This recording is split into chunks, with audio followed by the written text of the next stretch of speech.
In our modern, media-saturated world, it's easy to put aside our dreams and go about our waking lives. Once considered important, dreams now lack the significance they once had in previous centuries. But what do dreams actually show us? Do they reflect our mental state? Are they sources of great insight? Or merely a technique our brains use to dispose of unnecessary memories? My name is Patrick Burke. I'm a senior lecturer at the University of Lincoln, and I do research in human cognition and cognitive neuroscience. In August 2014, Dr. Burke conducted a study on lucid dreamers to determine levels of insight. Yes, we used a compound remote associate task. That's a task where people are given 3 apparently dissimilar words, and they have to find the one word that might link them together. So, for example, a relatively easy one would be given the word sand, age, and mile. What word might link them? And the answer in that case would be a stone. So you've got sandstone, milestone, stone age. So what we then did was ask the participants to report how frequently they ever had lucid dreams. So either very frequently, more than twice a month, or never, or occasionally, once in their lifetime. And we looked to see if there's any difference in their ability to solve these sorts of tasks. And we found that the frequent lucid dreamers solved more of these compound remote associate tasks than did the non-lucid dreamers. Despite now being sources of information about the human psyche, dreams were once considered mystical in nature. It has been said that before science dispelled magic, dreams instructed, prophesied, warned, delighted, and educated.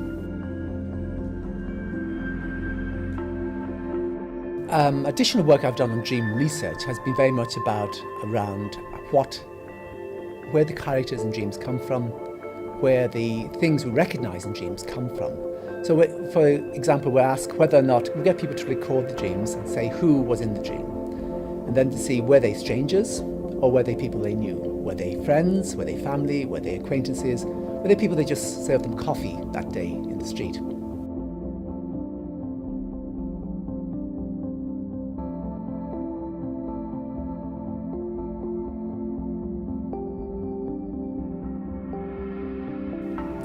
And we try to work out whether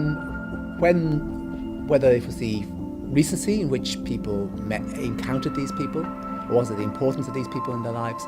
Basically, we're trying to work out where the content of dreams have been coming from.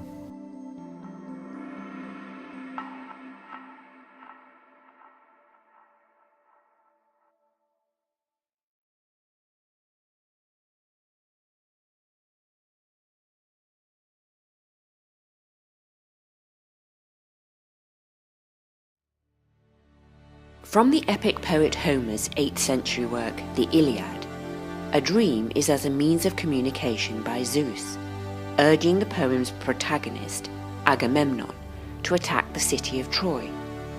The dream's function as an instrument of the gods is an example of how dreams were seen at the time.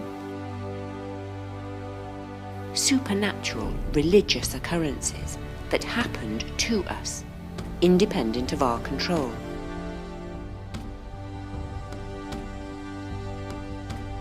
This has since changed. We have come to take possession of our dreams. We have them, and therefore have some degree of control over their content or meaning, conscious or otherwise. With fictional work, the perceived supernatural nature of dreams could also be used to the advantage of the author. And so it was within William Shakespeare's play, A Midsummer Night's Dream. Allusions are made to the sexual life of the Queen Elizabeth I. Whereas Elizabeth was known as the Virgin Queen, whose continued refusal to provide an heir to the throne threatened to bring anarchy. Such were the reputation of dreams for instances of nonsense and the alteration of reality. Shakespeare ends his play with, "If we shadows have offended, think but this, and all is mended, that you have but slumbered here, while these visions did appear." Once upon a time, and for most of human evolution, when people dreamt, dreams had a higher priority, a higher importance in their lives, simply for the fact that they slept a lot longer. Up until a few hundred years ago, people went to sleep when it got dark and they woke up at dawn. So these were long nights. Burning of candles was actually burning fuel, tallow, to give out a little bit of light.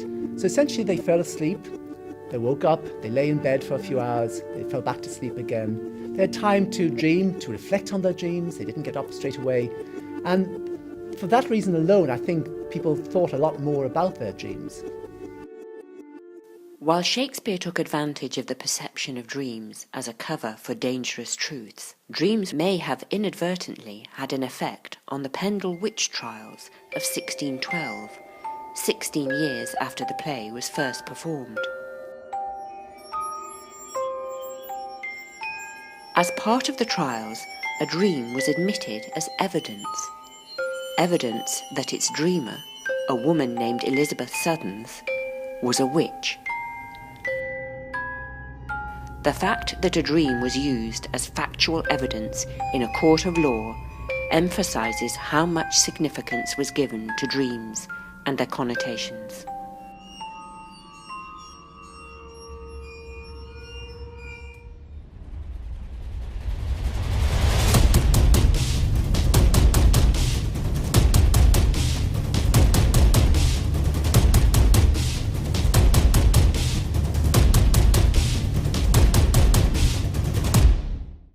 Although positive or happy experiences can be reflected within dreams, the same can occur for negative ones. A nightmare is an unpleasant dream that can cause a strong emotional response from the mind, typically of fear or horror, but also despair, anxiety, and great sadness. What did you dream about last night? I never ever remember my dreams. Went into the library because we were hiding from the nuns. Yeah, I wish I could remember, sorry. People chasing me in the night. I have no idea. I seldom remember my dreams.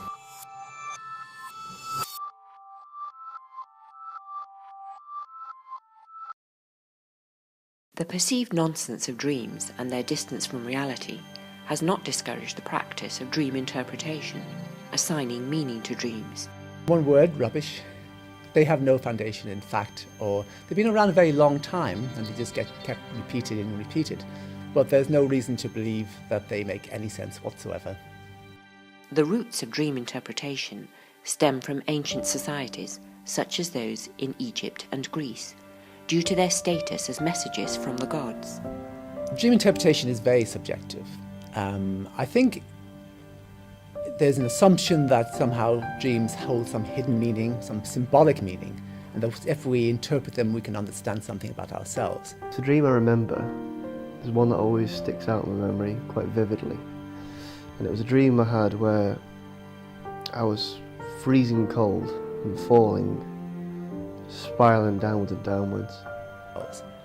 In fact, I think there's very little basis for that. There's very little evidence that suggests that's possible. The reason why I remember the dream so much is because it was so vivid and real that it just really etched into my mind. People can use dreams and reflect on their dreams and find something useful from them. I was stepping out onto this tarmac road and I could feel the texture of the floor beneath my feet. I could feel every little crevice and nook and cranny, and it felt warmer than the snow. And I remember looking down at my toes and seeing the tarmac there, and I remember looking up and there's this stag in front of me. But it's only in the same way as you might look at a Rorschach ink blob, or you look at tarot cards or astrology readings and think about what they say and think, is there some meaning in this for me? So you, in a sense, you project your meaning onto dreams. It's not that the dreams have a meaning. I still don't know what it was meant to be or what it was meant to represent, or even it was meant to represent anything, because I hadn't thought of anything like that the day before or anything like that. It was just a really short, really random little clip, like a little segment that I've been somewhere that I'd never been to before and touched an animal I've never even seen properly in real life. But yeah, I remember it because it was just so real and vivid, like I was actually there.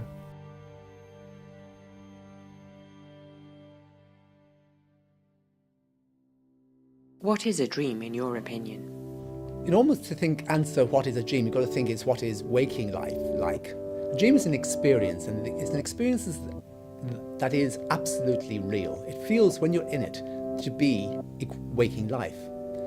So you've got to think of the brain, I suppose, as having made a simulated reality, a virtual world in which we live. After all, it is just neurochemical processes. There's nothing, no pictures inside the head. We are creating it by the brain. And when the brain dreams, it's doing exactly the same thing. It's creating a simulated reality. And so to us, it feels identical to a waking world. And the brain is just trying to make sense of it. It's telling itself a story to make sense of all this data it's receiving. As far as it's concerned, this is real. What do our dreams show us? Do they reveal the complexities of the human psyche? Are they a connection to levels of perception far greater than our own? Or do they convey an endless processing of information? For now, these questions are left unanswered. Perhaps our dreams are something to be left only to the imagination of the dreamer.